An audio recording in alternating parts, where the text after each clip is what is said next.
They called him ruthless, manipulative, the great villain of Smallville. But what if Lionel Luthor was never the villain at all? What if his cruelty was not abuse, but preparation?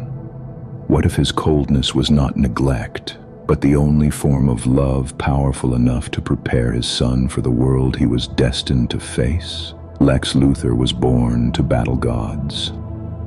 Lionel knew it before anyone else, and so he raised him not as a child to be coddled, but as a warrior to be hardened. Greatness is a rarefied air one must be taught to breathe.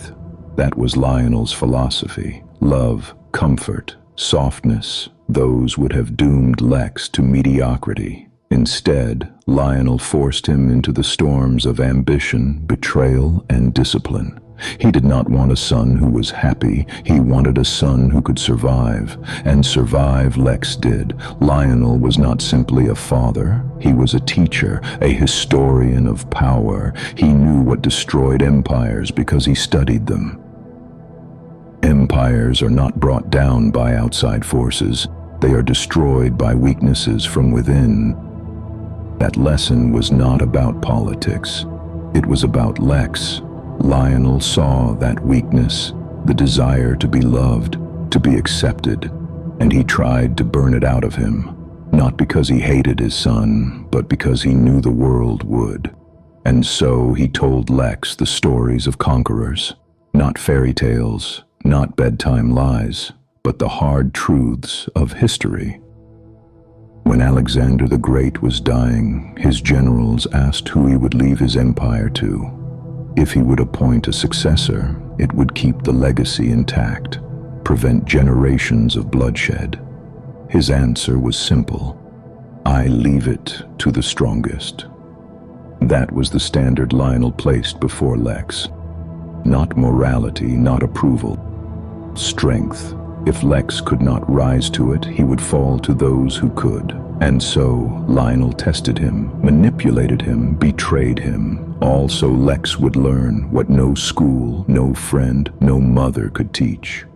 Trust is weakness, and power is the only shield that endures. But even in his cruelty, Lionel showed vision. He recognized that genius often comes from the margins, from those the world mocks or discards.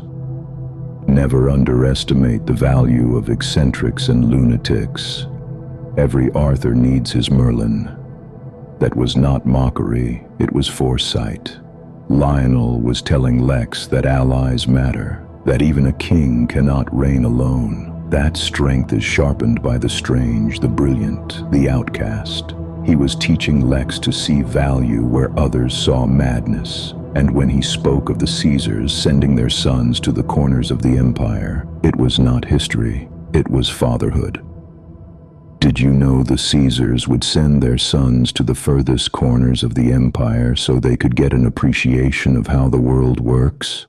Lionel was not hiding Lex from the world. He was forcing him into it, into hardship, rejection, survival, into the crucible where character is forged.